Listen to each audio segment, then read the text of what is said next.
Assalamualaikum warahmatullahi wabarakatuh. Selamat pagi anak-anak. Gimana kabarnya pada pagi hari ini? Semoga kita semua selalu berada dalam lindungannya. Nah, di masa pandemik ini semoga kita semua menaati protokol kesehatan seperti yang dianjurkan. Baiklah, sebelum memulai acara, marilah kita berdoa terlebih dahulu. Berdoa mulai. Berdoa selesai. Baiklah anak-anak, kita akan masuk ke bab 3 di sini. Bab 3 yaitu menulis surat pribadi dan surat dinas. Nah, di sini kita akan membahas tentang pengertian surat terlebih dahulu. Nah, surat adalah media komunikasi yang berupa tulisan untuk menyampaikan beragam maksud, baik yang bersifat perseorangan maupun lembaga, yang memerlukan kecermatan dan pemilihan kosakata yang perlu diperhatikan aspek kesantunannya. Jadi menulis surat itu kita harus kesantunannya, lebih santun, tidak boleh menggunakan bahasa sembarangan. Berarti bahasa yang digunakan adalah bahasa formal. Itu yang dimaksud dengan pengertian surat. Mengidentifikasi informasi surat dinas dan surat pribadi. Nah, di sini ada yang pertama atau yang nomor 1 itu surat pribadi.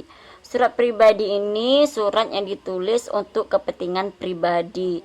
Isinya itu berupa masalah pribadi seperti kekeluargaan, persahabatan, terus perkenalan. Nah, bahasa yang digunakan pun tidak formal. Itu dimaksud dengan surat pribadi. Nah, di dalam surat pribadi ini ada yang perlu diperhatikan, yaitu tata etika atau sopan santun.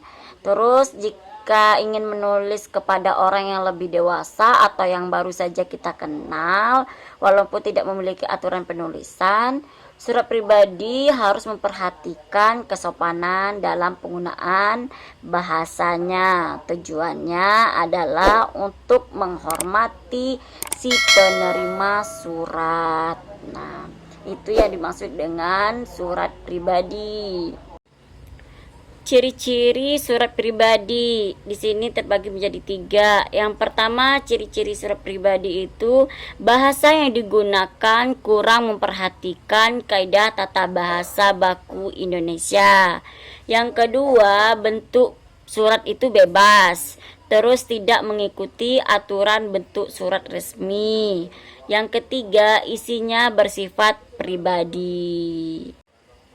Terus unsur-unsur surat pribadi. Unsur-unsur surat pribadi ini terbagi menjadi 7 di sana.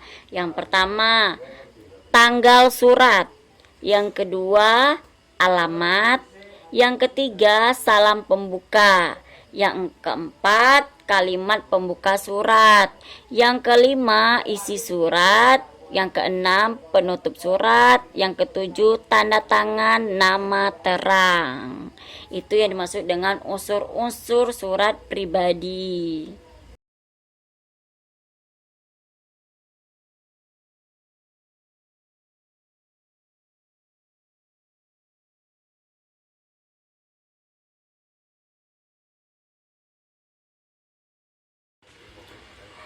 Yang kedua di sini yaitu surat dinas. Surat dinas ini merupakan surat yang ditulis oleh instansi atau lembaga untuk keperluan dinas. Nah, bahasa yang digunakan dalam surat dinas ini adalah bahasa baku.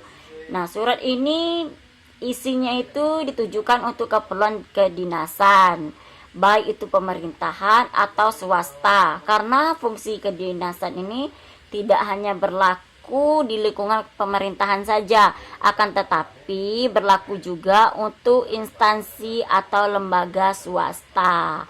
Itulah yang dimaksud dengan surat dinas. Kita masuk ke fungsi dari surat dinas. Fungsi dari surat dinas itu terbagi menjadi 4. Yang pertama ini sebagai pedoman pekerjaan, yaitu seperti surat instruksi, surat pemberian izin, ataupun surat pengambilan keputusan. Yang kedua sebagai alat pengingat, karena surat dinas ini dapat dijadikan sebagai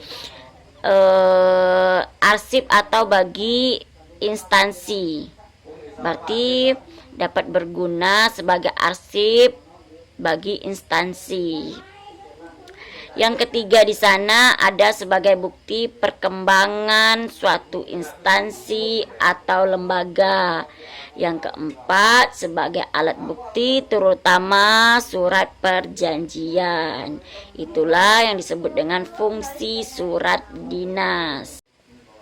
Di sini ada ciri-ciri dari surat dinas. Ciri-ciri dari surat dinas ini terbagi menjadi 5. Yang pertama adanya kop surat dan nama instansi ataupun lembaga. Yang kedua adanya nomor surat dan lampiran.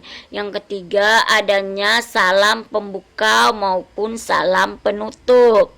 Yang keempat menggunakan bahasa resmi karena surat dinas merupakan surat resmi, sehingga itu kita perlu menggunakan bahasa yang resmi juga. Terus yang kelima adanya stempel instansi atau lembaga pada surat. Itulah kelima ciri-ciri surat dinas. Unsur-unsur surat dinas terbagi menjadi 11 unsur-unsur di sana. Yang pertama, kepala surat atau kop. Terus yang kedua, alamat dan tanggal pembuatan surat. Yang ketiga, nomor surat. Yang keempat, perihal surat. Yang kelima, keterangan lampiran. Yang keenam, alamat yang dituju. Yang ketujuh, isi surat yang meliputi salam, kalimat pembuka, inti atau isi dan maksud surat, serta kalimat penutup. Terus yang kedelapan, ada di sana nama instansi atau organisasi. Yang kesembilan, tanda tangan dan nama terang. Yang ke-10, stempel atau cap. Yang ke-11, tembusan. Itulah ke-11 dari unsur-unsur surat dinas. Persyaratan membuat surat dinas. Persyaratan membuat surat dinas ini terbagi menjadi 4 persyaratan. Yang pertama, format dari surat harus urut sesuai dengan format surat dinas. Yang kedua, isi dari surat tidak terlalu panjang, harus langsung pada inti yang ingin disampaikan. Terus yang ketiga, bahasa yang digunakan harus bahasa resmi, sopan dan mudah untuk dipahami oleh pembaca. Yang keempat, surat harus menggambarkan citra dari instansi atau lembaga yang membuatnya. Itulah persyaratan yang harus terdapat pada surat dinas. Sistematika surat dinas. Sistematika surat dinas ini sudah pernah kita ketahui. Surat dinas memiliki format yang berbeda dengan surat pribadi. Nah, berikut contoh dari surat dinas.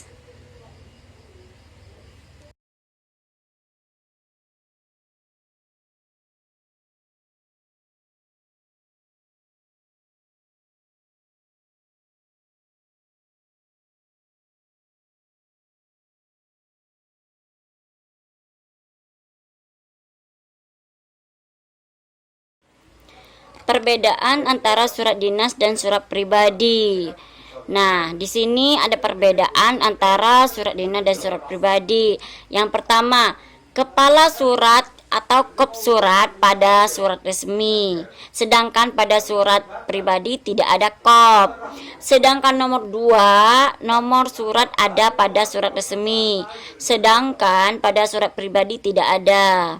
Yang nomor 3, lampiran ada pada surat resmi, sedangkan di dalam surat pribadi tidak ada. Yang keempat, hal atau perihal ada pada surat resmi, sedangkan di dalam surat pribadi itu tidak ada perihalnya.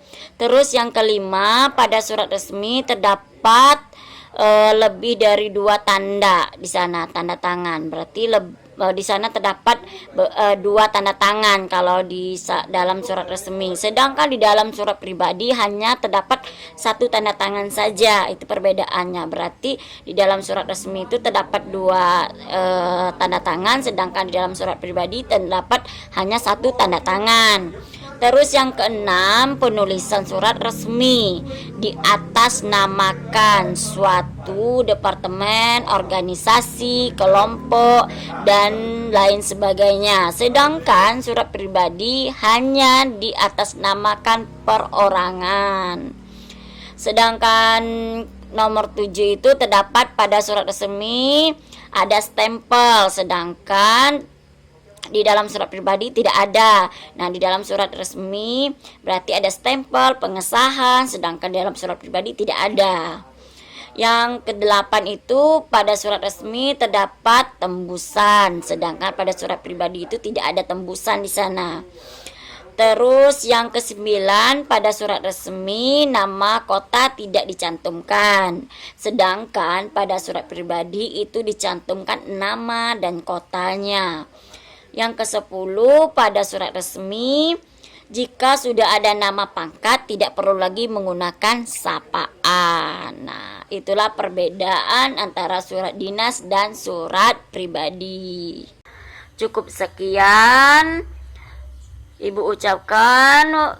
Wabillahi taufik wal hidayah. Wassalamualaikum warahmatullahi wabarakatuh.